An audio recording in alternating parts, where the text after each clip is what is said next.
yo comiendo salami. Ay, perdón.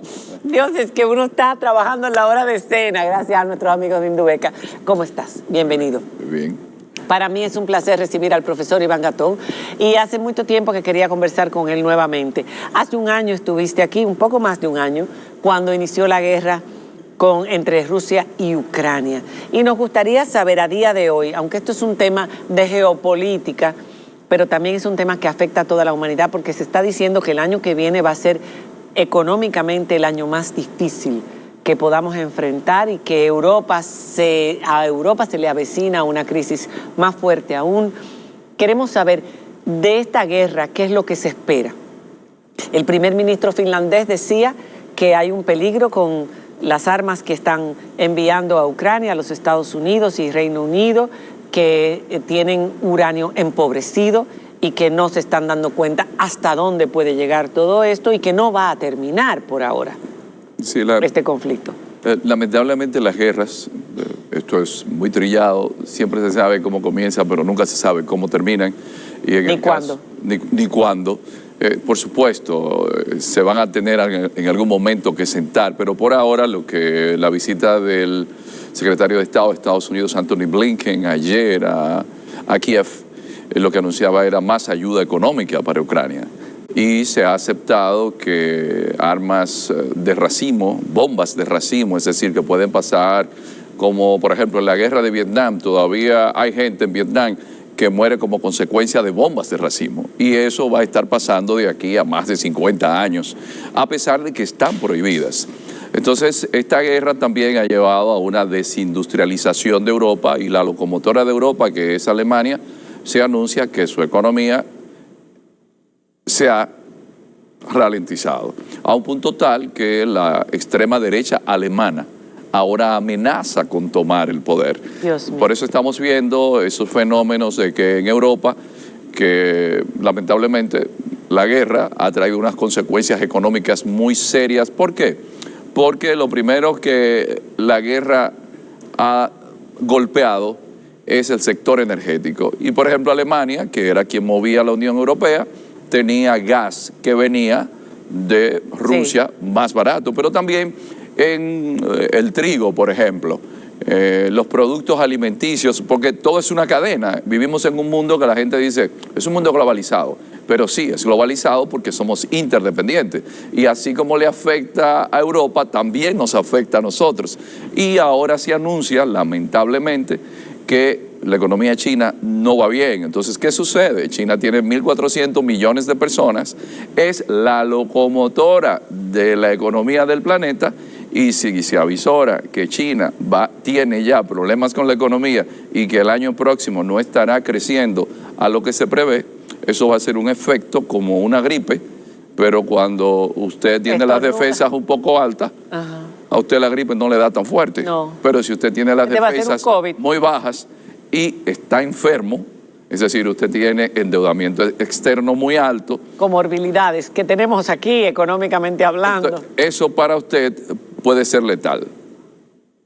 Que China va a ralentizar su economía. No, su economía se ha ralentizado. O sea, lo que pasa es que China tenía o tiene un problema. Hizo unas grandes inversiones en su sector inmobiliario, igual que en Estados Unidos, sí, pero contrario a Estados Unidos, Xi Jinping no ha querido ir a salvar a ese grupo económico, es decir, esos banqueros que hicieron contratos para construir. Por ejemplo, en China hay sectores completos construidos que no se le ha entregado la casa a la gente, pero el negocio no era directamente con Pekín, sino que una provincia en China, por ejemplo la provincia de Shandong, tiene 60 millones de habitantes, es decir, que un pueblo en China como Chongqing tiene 35 millones de habitantes, 35 millones de habitantes, pueblecito, es la población casi de Argentina. Exacto. Entonces ellos negociaban directamente con las autoridades provinciales, pero con los bancos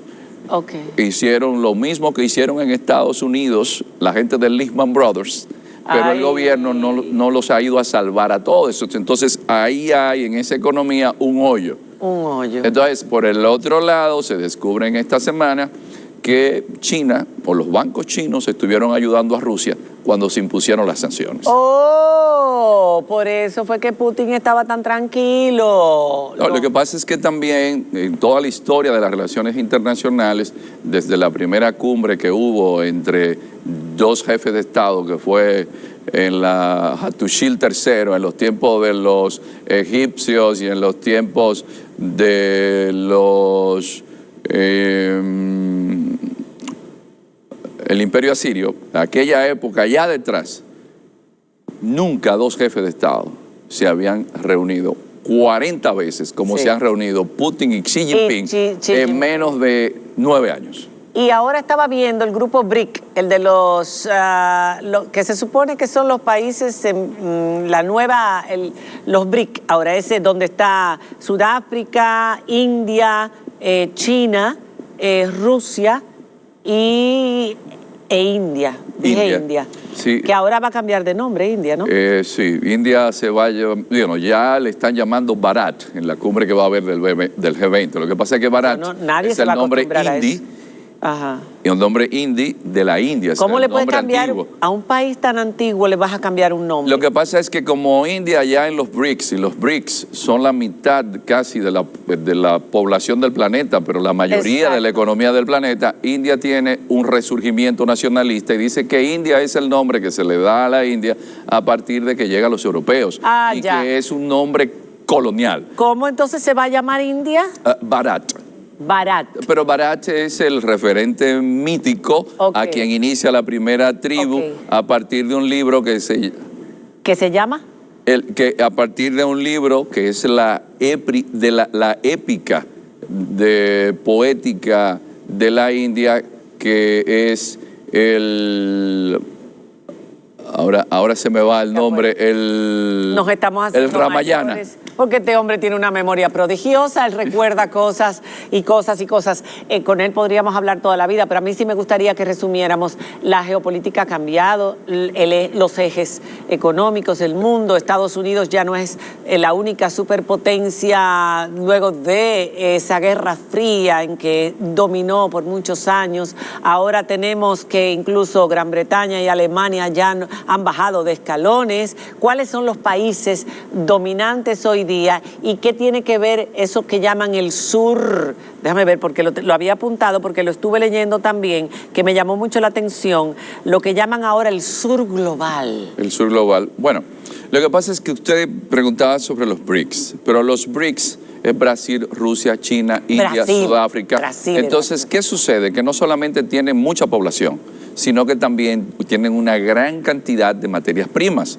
Y en la antigüedad fueron colonias. ¿Qué sucede? Que hasta el siglo XIX, por ejemplo, dos imperios como fueron, o dos matrices como eran de la civilización humana, la China y la India, de ser quienes aportaban el 50% del Producto Interno Bruto del planeta, se convirtieron en colonia de los países europeos. Y a partir del año 2001, un economista llamado Jim O'Neill dice que esos países como Brasil, Rusia, China, India, Sudáfrica se van a convertir en nuevas potencias por las materias primas que tienen, por la población, porque hay un elemento en el mundo del siglo XXI.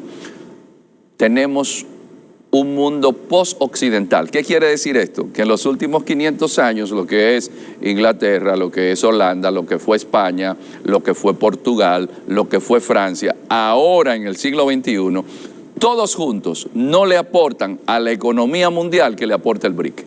Pero el otro elemento interesante que se da en este mundo post-occidental es que esta gente tiene una convergencia tecnológica, es decir, que la tecnociencia que se desarrolló desde el siglo XVIII en adelante, vemos ahora que India es el mayor productor de software del planeta y que China acaba de tener en esta semana de anunciar para Huawei un chip de más de 7 nanómetros. Es decir, que la prohibición... Ellos acaban de hacer una cumbre hace poco. Recientemente hicieron una cumbre en Sudáfrica, pero el otro elemento que hay que ver después de 500 años de hegemonía occidental es que si en el 1950 la población del mundo eran de 3.000 millones de personas y el 25% era europeo, pero ahora en el siglo XXI el 7% era europeo, y un país como India tiene 1.400 y pico de millones de personas, China tiene 1.400 millones y pico, el mundo del siglo XXI, ¿qué va a ser? Va a ser un mundo que su población estará en Oriente. Es decir, entonces Europa deja de crecer, pero el otro elemento importante es que el mundo occidental que nosotros conocemos es un mundo de tradición, filosofía griega, cristianismo, pero en el siglo XXI eso va a ir a un lado, porque ¿cuál es la religión que más crece? Es el Islam. Por eso la propia Iglesia Católica, el Papa, no ha venido a América Latina, pero se mudó a África. ¿Por qué? Porque hay países en el África que la población se ha duplicado. Exacto. Entonces es un mundo post-occidental por divergencia demográfica, por población, por convergencia tecnológica. Es fascinante. Perdón, es fascinante escucharte y quisiéramos volver a tenerte para seguir teniendo estas charlas de vez en cuando. Yo creo que la televisión es educativa y hoy en día tenemos que saber de geopolítica. A mí me interesa mucho, a mí me gustaría un día poder incluso estudiar sobre geopolítica, pero se nos acabó el tiempo, Iván. Sí. Gracias por haber aceptado esta invitación y la verdad es que es interesante que podamos indagar un poquito más en cómo están cambiando las cosas a nivel mundial, para que dejemos también esa... A mí me gusta que el mundo no sea bipolar, porque antes era bipolar y esa bipolaridad siempre es mala.